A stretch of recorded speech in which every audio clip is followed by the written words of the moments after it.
Hello there, only one Kenobi here, only one. I'm going to have to whiz through this so fast because I haven't got a lot of time tonight and I won't be able to really edit the video like I usually do. I usually like to put a few images over the top of what I'm actually talking about, but instead you're just going to have to see one thing and then that'll be it. So I'm really sorry about that. However, it's really important I do a video to say that I really loved this episode. I saw something earlier today that really got me worried.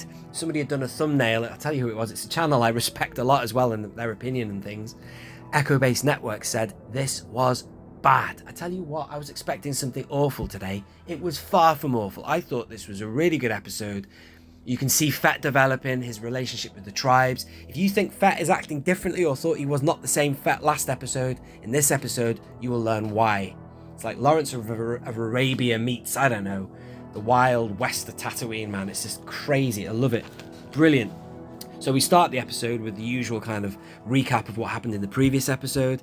Then we cut to the palace. As I say, I'm going to just really bosh through this really quickly. I assume you've already seen it. So it's just nice for me to recap what I thought about certain things, and then you can obviously leave your comments below. They have this funny thing with involving the Rancor, which is they've got the guy from last week who's trying to kill him. They spared the life of one of them. He won't talk. It doesn't look like he's actually going to tell you anything. They're trying to find out who sent him, who's trying to kill Fett and Fennec Shand. They put him in the Rancor pit and he starts to brick it. And then he starts talking. But the funny thing is, obviously, as you'd expect, the Rancor pit is empty because obviously no more Rancor after he met Luke Skywalker. That was a really funny sequence. Off they go to see the mayor, so you see a little bit of this so-called new Mos Espa style thing going on. Fast forward to the huts. 2 huts appear. It gets a bit more complicated now, the dynamics of who is in charge of this whole territory. As they said, bloodshed would be bad for business. But I've got to say here, there is one guy with that whole entourage with the 2 huts, and that is this Wookiee. I've never seen or heard of this Wookiee before. Thanks to Daniel Chart, right, he's told me that it's the Black Torsanton, apparently from the Dr. Aphra comics. He looked awesome. That's the first time I've seen a Wookiee, and I love Wookiees anyway, but I thought he looked badass, really good. I can't wait to see what he does. Fast forward, he goes into the Bacta tank again. We get some more flashbacks, and then back we are with the Tusken tribe. With the Tusken tribe, he is training with that warrior. I swear to God, this is my favourite looking Tusken Raider I've ever seen in my life. It's the one wearing all black, and I thought it was dreadlocks they had, but no, it's kind of like tassels coming from the head. I really hope they make an action figure of him or her. Brilliant. So they're training in the desert. You hear a noise in the distance. I fully expected it to be the Great Dragon again. It really did make a noise like that. But it wasn't. It was some train heading their way, and I thought, oh my God, here we go. What's this, train lines in Tatooine? However, no, it isn't a train. Well, it is, but it's the Tuskens later called it a long speeder, and it is. It's a speeder, but it's long, and it looks like a train. It's going past the Tusken camp, and they are firing, shooting down the Tuskens. It's terrible. Carnage. So later on, Boba says, because he's learning how to talk and communicate with them using hand signals like Mandalorian Din Djarin would, and he says, I can stop the train. So obviously that happens. Then a bit later on, he sees some bikes in the distance, the bike gang, I presume, or a similar one to what we saw last week. Off he goes to follow them, and then he's heading towards a bar. I did not recognise the bar, and I didn't recognise it when we got inside either. However, I tell you who I did recognise, a girl and a fella, and I thought, oh my God, it's Cammy and Fixer from obviously the deleted scenes of A New Hope.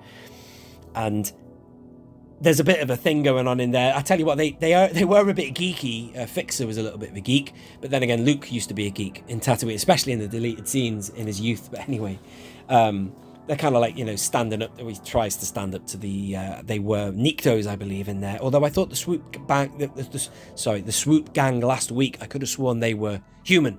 Anyway, so he stands up to them. They start to torture him a little bit. In comes Fett, and he kicks all their ass, and he ends up walking out of there with all their swoop bikes. He takes the swoop bikes back to the Tusken camp, and he says to them, I'm going to teach you how to ride like a panther. That was quite funny, but when he said that. And he also says, there's also a conversation at some point in the episode when he says the Tuskens tell him about how the Outlanders have machines, and, Fett says to them, you can use these machines too, or whatever. But that was a separate bit, I think. He teaches them how to use the bikes, and he says, this is how we're going to stop the train. Fast forward, the train comes past again. They have this whole elaborate attack planned out, obviously orchestrated by Fett. And on the train are Pikes, who you see in Solo, a Star Wars story. To cut a long story short, because I think you should just go and watch the episode if you haven't already. I'm sure you already have. They stop the train. A massive fight sequence happens. I really enjoyed that a lot as well. It was brilliant. They stop the train. The Pikes are all sort of held to ransom and or a hostage or whatever at the end. One of the Pikes takes their helmet off or their face mask, and you see what they really are, which is kind of like a lizardy kind of, well, I'd say more of a fish type species, a mix of the two. And they speak in English or basic and say, you know, are you going to kill us or whatever did he say? I can't remember now. I'm going to go and watch it again later, actually. And he says, are you carrying spice? Don't make it worse for yourself or something like that. Anyway, later on, this is the last sort of sequence of the whole thing now. They go back to the Tusken camp. Obviously, he's earned loads more respect with these Tusken Raiders now. Boba Fett has. And they're having a chat about things. The Tuskens say, you know, there are loads of tribes on Tatooine, tribes of Tuskens, but we're all hidden or something like that after the oceans dried up. So that's quite good to get that kind of lore of the history of Tatooine, which is very rich. It used to be a lush planet with oceans and stuff. And he said something to them like, you know, you needn't stay hidden or something like that. Anyway, the main Tusken dude, the boss or whatever you want to call it, the tribal leader, gives Fett a present. It's a bit goofy that he's like, a present for me and all this. And he opens this container and it's got a lizard in it. And it's like, what's it going to do? It jumps through his nostril and into his head, kind of Matrix style-y, red pill, blue pill. And I love this whole next sequence. A whole like trip ensues. Like he goes on this like voyage within or whatever. And that I really enjoyed. You saw more of the Sarlacc, which is what I wanted to see anyway. Even if it was a bit longer, I knew you'd see one way or another more of the Sarlacc pit. Moving on. So he goes and you see a little bit of the Sarlacc. You see him struggling and then you see him entangled with the thing on the, like this kind of branch, this tree thing. Then you cut to Kamino again. You see loads of shots of Kamino blending with, it's really good. It's kind of a warped vision, like a Force dream or something like that. And you got a new shot of Fett running to the wind. Like you can see Fett in his apartment. Young Boba Fett, running to his window when he saw his father Django landing Slave One. That was really nice.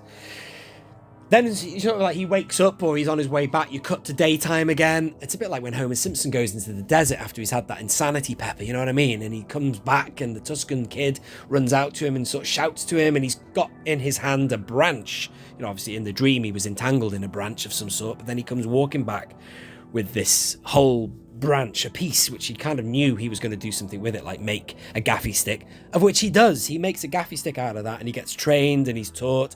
Then they give him new robes and you see how Nomad Fett is made, wearing this lovely black kind of fabric. It's brilliant. And that's the birth of Nomad Fett. So if anyone thought Fett was not the same Fett as you used to know him in Empire Strikes Back and all of that, this episode now clarifies why he is different, because he was killed or dead and he was reborn. That Sarlacc was his rebirth. Getting out of there, that trip has certainly changed his mind. He's obviously well into his Tusken culture now and the ways of life. And I don't know, that lizard, by the way, pops back out of his head in the next bit, which is a bit weird. I loved it. I thought it was really good. I cannot wait to see more. Don't listen to anyone saying it was bad. It is not bad. It's not perfect. But I tell you what, it ain't bad. It is really good. And I loved it. I'm well over missing the Sarlacc now. I just want to see what happens with this story, man. Loved it. And there was a tribal dance at the end, and you know that Tamora Morrison, he's an islander. So he was well into that. Loved it. I think I've said everything there. If you've got any thoughts, let me know. If I've forgotten anything, I'm sure I'll put it in the comments as well. God, I've barely drawn breath, but I'm going to stop there so I can crack on. I'm going to make my dinner now and very quickly put this online for all to hear and see. Thank you for listening. I have been only one Kenobi. Only one. Out.